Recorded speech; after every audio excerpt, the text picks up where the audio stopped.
Tulip সিদ্দিকের পরিণতি নির্ধারিত হয়ে গিয়েছিল বলাই যায়। তাকে নিয়ে পুরো ব্রিটিশ গণমাধ্যম যা করেছে তাতে বোঝাই যাচ্ছিল এই ভদ্রমহিলা আর পদে থাকছেন না, বরং কিছুটা ছ্যাঁচড়ামো, আমরা কথ্য ভাষায় বলি না, ছ্যাঁচড়ামোই দেখালেন। অবশ্য উনি শেখ, তো বাবার পদবী সিদ্দিকী হলেও তিনি শেখ মুজিবুর রহমানের নাতনি এবং শেখ রেহানার কন্যা।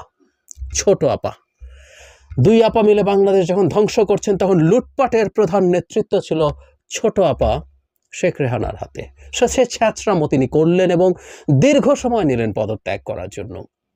এবং অবিশ্বাস্যভাবে British prime minister Keir Starmer British যে স্ট্যান্ডার্ড সেটার বিপরীতে গিয়ে তাকে বরখাস্ত করলেন না দীর্ঘ সময় ধরে। এক অবিশ্বাস্য ব্যাপার, এত খাতির তাদের মধ্যে। যে শেষ পর্যন্ত তাকে পদত্যাগ করতে হলো মন্ত্রিত্ব থেকে। আমি আমার আগের একটা ভিডিওতে আপনাদের জানিয়েছিলাম তিনি এক ধরনের জুনিয়র মন্ত্রী ছিলেন। তার মন্ত্রণালয়ের মন্ত্রী পর্যায়ের মানুষ, সিনিয়র মন্ত্রী পর্যন্ত 5 জন অন্তত তার উপরে আছে, কিন্তু তারপরও এই পদ থেকে তাকে সরে যেতে হলো। উনি হিউমিলিয়েটেড হলেন। এটাকে আমরা একটু বিচার হিসাবে দেখতে পারি। একটা বিচার হয়েছে প্রাথমিকভাবে। আমরা খেয়াল করব, পত্রপত্রিকা শুধু নয়, আমাদের প্রধান উপদেষ্টাও খুব কঠোর ভাষায় যেটা বলেছিলেন, এটাকে আমি কোট করতে চাই, যে বাংলাদেশে নির্জলা ডাকাতি হয়েছে এবং সেই ডাকাতির অর্থই যদি তার কাছে গিয়ে থাকে তাহলে সেটার ব্যাপারে তদন্ত হওয়া উচিত এবং ব্যবস্থা গ্রহণ করা উচিত। প্রধান উপদেষ্টার জায়গা থেকে তিনি অবশ্যই ফর্মালি এভাবেই কথা বলবেন, কিন্তু শেষ পর্যন্ত এটা হলো। প্রশ্ন আমরা করে রাখতে পারি, উনি এমপি থাকবেন কেন?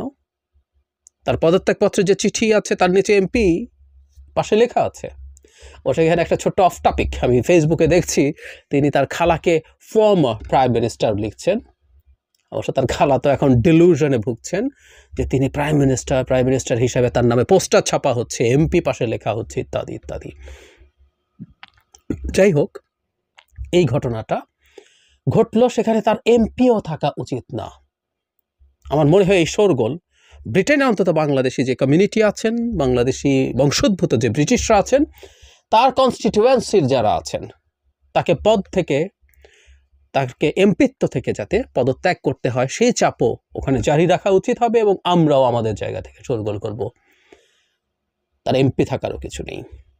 অবশ্য এই পদগুলো গিয়ে এক ধরনের অসম্মানিত হচ্ছেন, কিন্তু টাকা পয়সা কত কামিয়েছেন আমরা তো জানি। এগুলো কিছুই না। একটা ফ্ল্যাট নিয়ে আলোচনা শুরু হলো, অতি তুচ্ছ এই ফ্ল্যাট, অতি তুচ্ছ। তার মা শেখ রেহানা বিভিন্ন সেক্টরের লুটের যে নেতৃত্ব দিয়েছেন তার প্রমাণ এখন আসছে।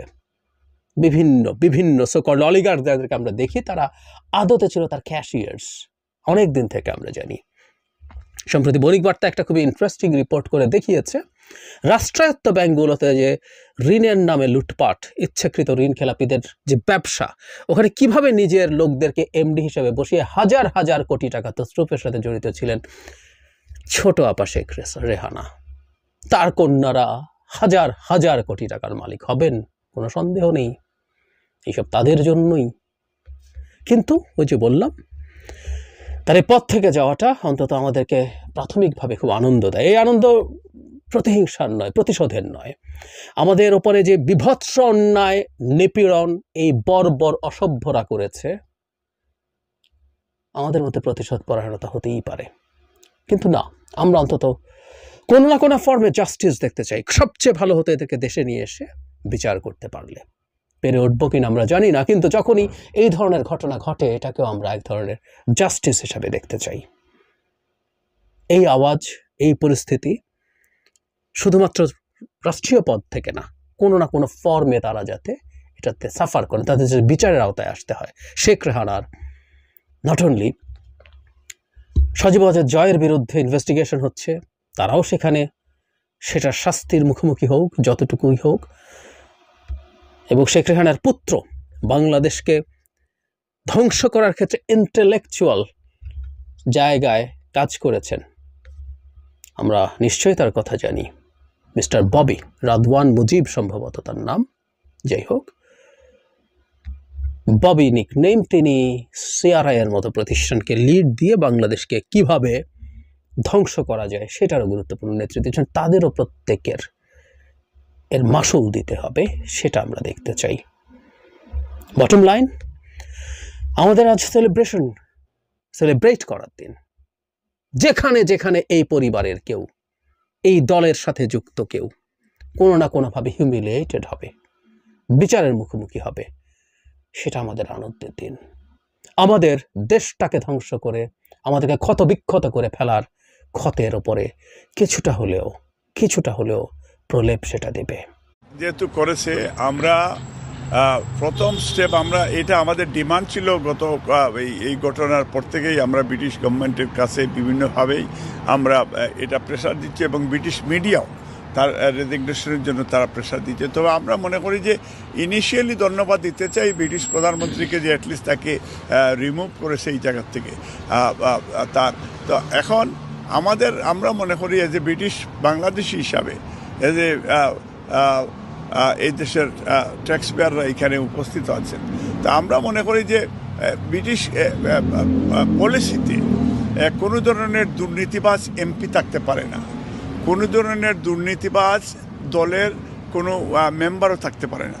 তাকে দল থেকেও বহিষ্কার করার আমি আহ্বান জানাচ্ছি ব্রিটিশ প্রধানমন্ত্রীকে, এবং তাকে এমপি থেকে, পার্লামেন্ট থেকেও তাকে বহিষ্কার করা খুবই দরকার। কারণ এবং তার সাথে সাথে বাংলাদেশে এই যে বিলিয়ন, তারা 4 বিলিয়ন তারা এই রূপপুর প্রজেক্ট থেকেই তারা রাশিয়ার সাথে তারা এই ডিল করে তারা করাপশন করেছেন। এই টাকাগুলি আমাদের দেশের গরিব মানুষের টাকা, তার কাছে ফেরত নিতে হবে। এবং টিউলিপের মা, টিউলিপ, তার ভাই, এবং হাসিনা, পুতুল, জয়, এদের এই দুর্নীতির জন্য এবং বাংলাদেশ ডেমোক্রেসি কিলিংয়ের জন্য, যে human rights, freedom of speech তারা মানুষের কেড়ে নিয়েছে,